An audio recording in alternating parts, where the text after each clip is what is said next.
So the book just came out. What kind of feedback have you gotten so far? Well, it's really interesting because one of the things that I think anybody is fearful of when you, especially putting your life out there like that, is I'm so wrapped up and so involved in the book that I really didn't know, is this thing good? Is anybody really going to enjoy it? Are they going to like it?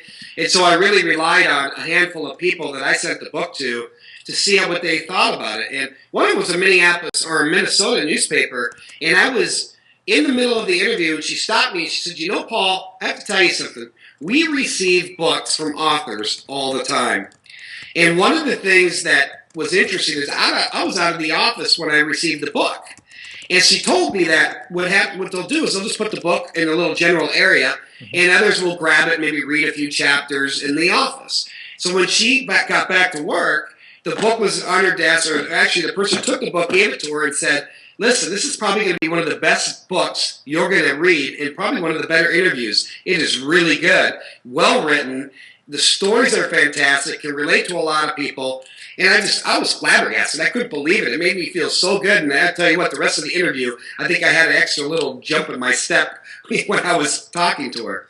Yeah, when you told me that story before, I thought it was a really, really funny point that the joke around the office when your book came in was, well, I wonder how bad this one's going to be, because those were self-published books.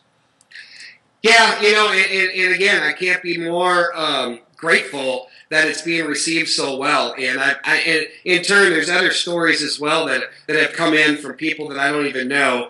And again, I can't tell you how great that is. It's so gratifying to know that people are getting inspired from my book. Now, speaking of self-publishing, that was deliberate on your part. You had interest options from publishers, but you chose to self-publish. Why? Well, one of the things that was really important to me is in this day and age with technology, it's easy to self-publish a book. You still have to have good content. Your book's got to resonate with people, and whether you have a publisher or you don't, that has to be there.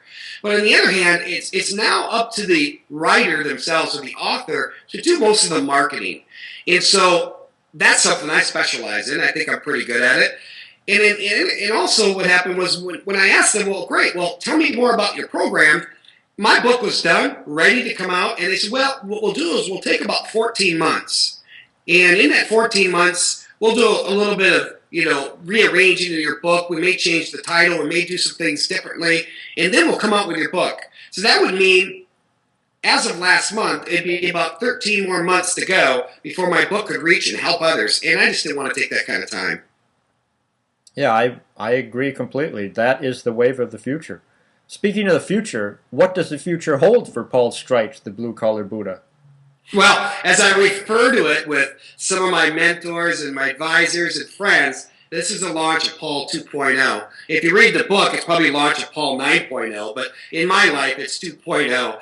And right now what I'm doing is I'm doing a ton of radio interviews, newspaper interviews. I'm getting booked to speak at different events and seminars and inspiring and motivating, whether it's employees or it's people at any sort of organization that they want to bring somebody in that's uplifting and inspiring, and it's fantastic. I have never been more excited in my life and what I have coming up next. Well, I know in March you told me you have a public speaking engagement in which you'll share how you overcame your fears and insecurities. And so, do you have any fears and insecurities about public speaking? Absolutely. I'll tell you what. I used to be a flight attendant. I used to get on that airplane PA and, please be sure your seatbelt's fastened, insert the metal thing into the buckle and pull the loose end and tighten the belt. I could say that in my sleep. I could say that in front of anybody. Well, you put me in a room of people that are not airline seats, and you put me in front of all them, I am really afraid. But you know what? That's what my life it's been all about. And I will conquer this fear, and I'm going to practice. I'm going to go to Rotary clubs, and I'm going to start practicing basically talking in public. And I'll get over that. That's just something I think everybody goes through. Well, I think that's an important point. It's what separates the successful people from those who are not, is that if you don't know how to do something, you say, hey, time to learn. Let me at it. Well, yeah, exactly. I look at these other people that are giving speeches and they're in front of people. I'm like, they have to be just like I was the first time they're going to do it. And if they can do it, I'm telling you, I can do it. That is the pattern. That's what I've learned throughout my stories in my book, and those are the stories and the patterns I hope to teach others. Is that you can do it. You absolutely can do it. There's nothing holding you back but your own limiting beliefs. I like that. And it's very appropriate that you're wearing a blue collar today, I see. Speaking of which, can you hold up your book, Blue Collar Buddha? Oh, absolutely. I hope you can see this. Looks great. Awesome. Thank you. And so if people want to reach you, what's the best way for them to do that? Well, the best way, you can go, obviously I'm on Facebook, I'm on Twitter. Just put my name in there, you'll find me. The other one is through my website. It's paulstreitz.com. In addition to that, you can see me on bluecollarbuddha.com. And so by all means, and when you're there, please send me a message. I'd love to know you were there, and I'd love your feedback. Sure, and I will add those links to the blog post too under this video. So, Paul, I really enjoyed talking to you. Thanks so much for the interview, and best of luck with Blue Collar Buddha. Hey, thanks, Phil. Happy to be part of the interview, and everybody out there, live well.